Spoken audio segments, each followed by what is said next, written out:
j'ai un privilège, c'est toujours pouvoir intervenir. Je ne dis pas que j'interviens à bon escient, mais ça permet à des gens ensuite d'intervenir mieux que moi. Juste d'abord, 2 points. Je voulais rendre hommage au travail d'ATD Quart Monde.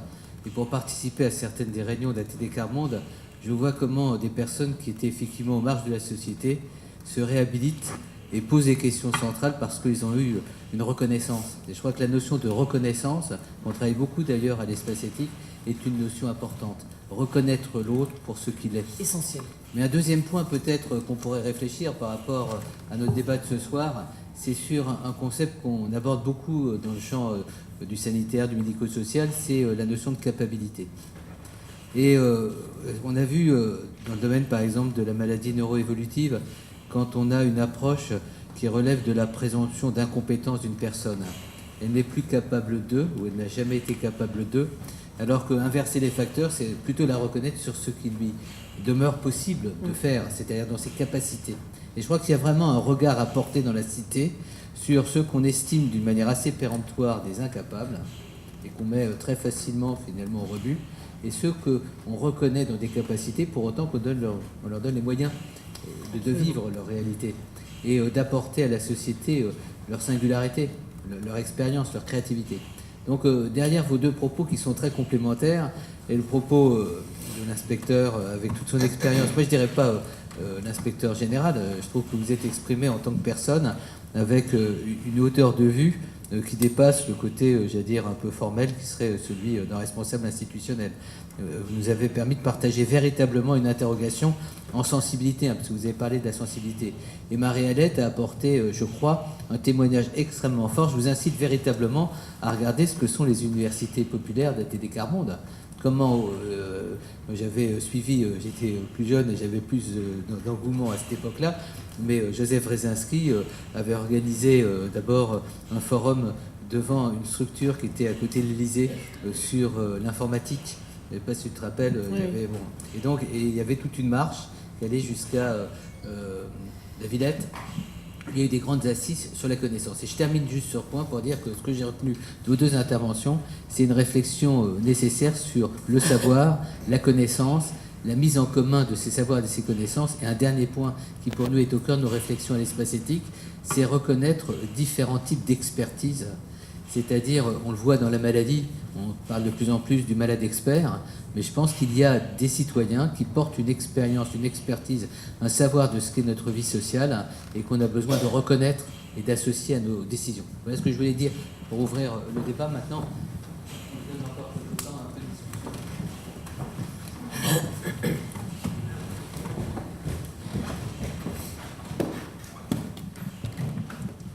Bonjour, je vous remercie pour vos interventions. Je voudrais juste revenir sur l'aspect sensibilité. Si vous pouviez creuser un peu, parce que j'ai l'impression qu'avec l'exemple que vous aviez donné d'un visionnage de film, j'aimerais bien connaître effectivement votre définition de la sensibilité. Je m'appelle Axel Fructus. En fait, je suis fonctionnaire et bénévole aussi à la Croix-Rouge. Donc, on parlait d'engagement associatif tout à l'heure. En fait, moi, je voudrais poser la question parce qu'on parle ces valeurs de la République. Et en fait, on a parlé de 2 institutions, une l'hôpital tout à l'heure, une autre l'école. En fait, c'est l'ensemble de la République. C'est pas que 2 institutions, il y en a beaucoup. Moi, je suis fonctionnaire, je travaille pour le ministère de l'Intérieur, du Travail, pardon. Il y a aussi d'autres institutions à compter. Et en fait, pour moi, je pense qu'il y a un point qui est intéressant, c'est on a vu l'école. Vous avez abordé la question des parents. C'est aussi comment on montre aux enfants que leurs parents, qui sont insérés ou pas socialement, professionnellement dans la vie, ont une capacité à agir dans leur vie professionnelle, sociale, associative, institutionnelle, politique. Et en fait, c'est avec cette capacité à agir, c'est pour ça que ça m'a beaucoup intéressé ce que vous avez dit, comment on donne sens aux valeurs. Parce que, effectivement, comment on dépasse l'aspect déclaratif de la liberté c'est bien, on doit laisser le choix aux femmes, aux hommes de s'habiller comme ils le souhaitent, de manger ce qu'ils souhaitent. Voilà, c'est des gros clichés, mais avec ça on est d'accord. Maintenant, comment on donne sens à ça? Et justement, c'est pour ça que les enfants dont vous avez parlé, qui sont mis à aimer l'école parce que leur maman tout d'un coup elle a une capacité à agir, peut-être pas énorme, mais elle est venue dans le collectif des parents d'élèves et elle est rentrée dans l'école.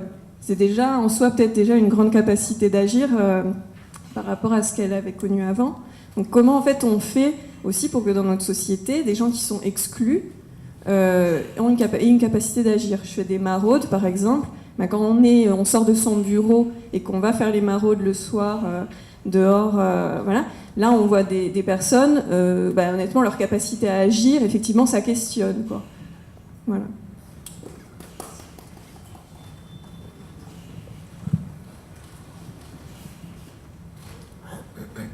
D'autres questions? Alors, si plus personne ne veut intervenir, je poserai une dernière question. Voilà. Oui. Alors, je pose la question ensuite, puisque j'ai démarré. Oui, alors, à propos justement de l'adaptation de l'enseignement aux différents publics, je voulais savoir si finalement ça questionnait les parcours uniques qu'on a aujourd'hui au sein de l'éducation nationale. À chaque élection présidentielle, on a un ou plusieurs candidats qui remet en cause notamment le collège unique. Voilà. Je voulais savoir si on pouvait questionner le parcours scolaire jusque-là, voilà, dans l'unicité du parcours scolaire. Oui, moi, c'était pas vraiment une question, c'était juste peut-être un tout petit complément à ce que vous avez exposé, et pour montrer à quel point c'est une réalité, ça peut être une réalité. Je voulais juste rappeler l'expérience qui était quand on associant les parents, tous les élèves peuvent réussir, qui a été accompagné par ATD Carmonde et qui a montré qu'effectivement, au départ, sur 39 écoles, c'était possible et qu'il y avait des résultats tout à fait concrets qui illustraient tout à fait ce que vous avez raconté, et que maintenant, l'expérience essaye de se poursuivre un peu difficilement sous le titre pompeux et un peu ambitieux de 1001 quartiers. C'est ça, merci beaucoup. Je reçois deux injonctions contradictoires. Il me semble qu'il y a une différence entre notre modalité pédagogique et le déclaratif, dans laquelle je suis saisi et piégé. D'un côté, on me dit, vous pourriez traiter de la sensibilité des parcours scolaires, et de l'autre, on me dit, soyez pas trop long dans vos réponses. Bon. Je vais traiter au moins d'une. La sensibilité pour les parcours scolaires, peut-être qu'il faudra une autre session. Pour la sensibilité, j'y tiens beaucoup. Alors oui, l'exemple que j'ai donné est un exemple justement du danger qu'il y a, et je le donnais comme la démonstration, pour qu'il n'y ait pas de malentendu, de la complexité, du doigté pédagogique qu'il faut avoir lorsqu'on travaille la sensibilité. Mais enfin, travailler la sensibilité, c'est l'une des priorités d'un professeur de français, d'un professeur d'art plastique notamment, enfin, tous ceux qui ont travaillé sur les arts, c'est aussi une priorité d'un professeur d'EPS, je pense. Il y a une évidence à cela, nous travaillons la sensibilité. Alors, l'exemple que j'ai donné était le mauvais usage, la confusion qui croit que la sensibilité, ce serait faire s'apitoyer les élèves en espérant déclencher en eux quelque chose d'un geste moral. Et en fait, loin de là, ou bien le traumatisme fait que finalement on expulse ce qu'on ne veut pas voir et on s'en sort par une sorte de refus absolument d'être touché par cela, ou bien on déclenche aussi par la gêne, on le sait bien, c'est assez systématique, des ricanements adolescents, ce qui ne veut pas dire qu'ils ne sont pas touchés, ce qui veut dire qu'ils expriment en termes adolescents leur propre émotion. Mais c'était un exemple pour dire combien c'était complexe et combien il fallait comprendre ce que qu'était l'éducation à la sensibilité. Mais pour moi, la sensibilité, dans le cadre du programme de MC comme dans le cadre du programme général de nos programmes, c'est simplement la question de savoir être à l'écoute de soi. Enfin, je veux dire qu'une personne se construit aussi par un travail de reconnaissance de ses émotions et de réflexion sur ses émotions, et qu'il n'y a pas intellectuellement à séparer, évidemment, l'être cognitif et cérébral de la personne sensible. Et en même temps, chez certains élèves, et on le voit très bien, alors ce qui toucherait un peu le MC, ce serait la question de l'égalité filles-garçons. Chez certains élèves, il y a une sorte de verrouillage, par exemple, à l'expression de la sensibilité pour des raisons de stéréotypes sexués. Notamment les garçons, d'où d'ailleurs le rapport des garçons à la discipline qui est la mienne. On sait qu'ils sont toujours moins bons que les filles, mais souvent, pour une raison toute simple, c'est que justement exprimer n'est pas viril ou n'est pas encodé viril, et c'est ainsi qu'ils l'ont vécu. Alors, travailler la sensibilité, ça signifie quoi? Ça signifie que par toute une série de rencontres esthétiques, par toute une série aussi de confrontations, mais qui n'ont pas besoin d'un cours spécifique, qui peuvent être très bien, ou tout simplement le fait de renvoyer quelqu'un à ce qu'il ressent. Et pour prendre un exemple tout simple, les pratiques d'enseignement majoritaires actuelles ne le favorisent pas assez. Et c'est aussi évident, mais c'est compliqué à inventer, hein, mais c'est aussi évident notamment dans l'enseignement du français, où vous n'imaginez pas combien il a fallu se battre pour implanter simplement dans les épreuves de l'ancien DNB, hein, puisqu'il est rénové désormais, dans l'ancien DNB en français, des sujets de rédaction des élèves qui partaient par un « selon vous ». Car les professeurs, en situation institutionnelle pour un examen, avaient très peur de ce qu'ils allaient lire. Ce qui se conçoit d'ailleurs. Selon vous, est-il difficile de quitter l'endroit où on a vécu ? Il faut faire attention à ne pas donner un sujet comme cela à quelqu'un dont le vécu a pu être traumatisant de ce point de vue. C'est quand même un examen qu'il passe. Néanmoins, en pratique de classe, selon vous, tel personnage est-il sympathique ? Ah oui, mais non, parce que ce qu'on va faire apparaître, si c'est un personnage fictif, il l'accepte. Mais l'école est dans cette contradiction, si vous voulez, qu'elle voudrait bien faire surgir la parole de l'élève, mais qu'elle fait en sorte de ne pas toujours l'entendre ou qu'elle a des propres censures sur qu'elle ne voudrait pas entendre. Et qu'il faut assumer cette parole de l'élève jusqu'au bout. C'est plus facile, évidemment, quand ils sont plus grands. C'est plus difficile quand ils sont plus petits. Pour des tas de raisons la morale, il est plus facile de faire appel à un esprit critique quand on a une abstraction suffisante pour traiter le problème éthique chez un tel, parce que c'est un débat d'idées entre des références. Parce que l'élève ne parle pas, il parle à travers ses références, tandis qu'il s'exprime directement sur d'autres endroits. La culture de la sensibilité, c'est tout simplement l'idée que nous avons aussi à aider une personne à se construire, et c'est l'idée que nous ne construisons donc pas seulement un citoyen, mais toute l'épaisseur de cette personne. Et que l'épaisseur de cette personne, elle se fait non pas en domestiquant une sensibilité, non pas en disant là où on doit être sensible ou non, mais en suscitant les expériences de rencontre et surtout en accordant du temps à la parole de l'élève, parole écrite ou parole orale, mais à la parole de l'élève, de façon à ce que l'élève puisse dire ce qu'on aime dans un poème est une question avec laquelle je me bats en formation, parce que les collègues ont peur de ne pas savoir évaluer cela.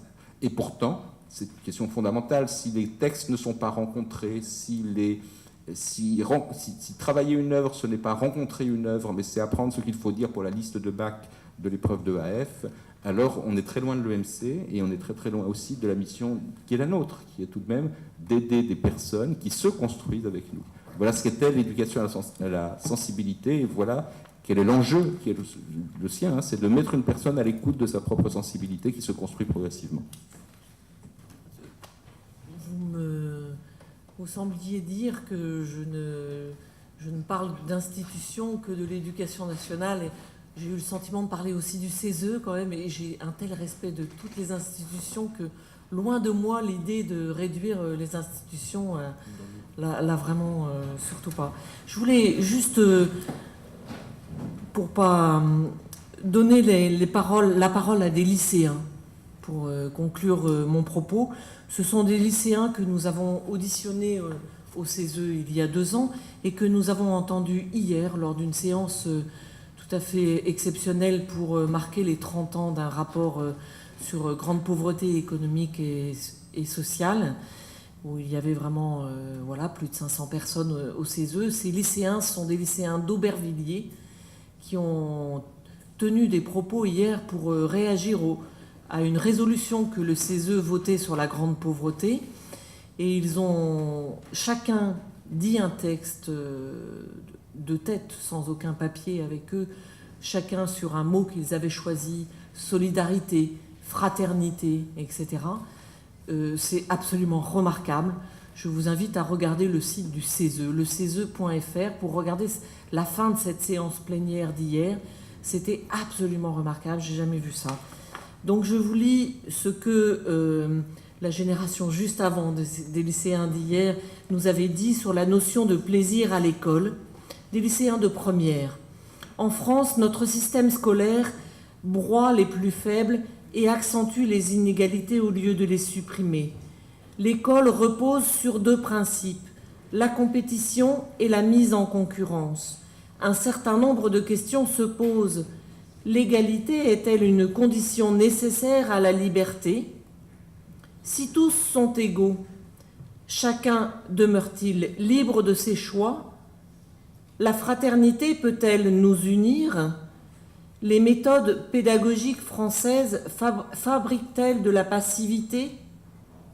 Le droit au plaisir peut-il être perçu comme émancipateur et donc, dès lors, comment concilier valeurs républicaines et recherche distrayante et jubilatoire du savoir? Juste, ce sont des jeunes d'Aubervilliers qui vivent dans des familles qui sont sous le seuil de pauvreté et qui sont en première.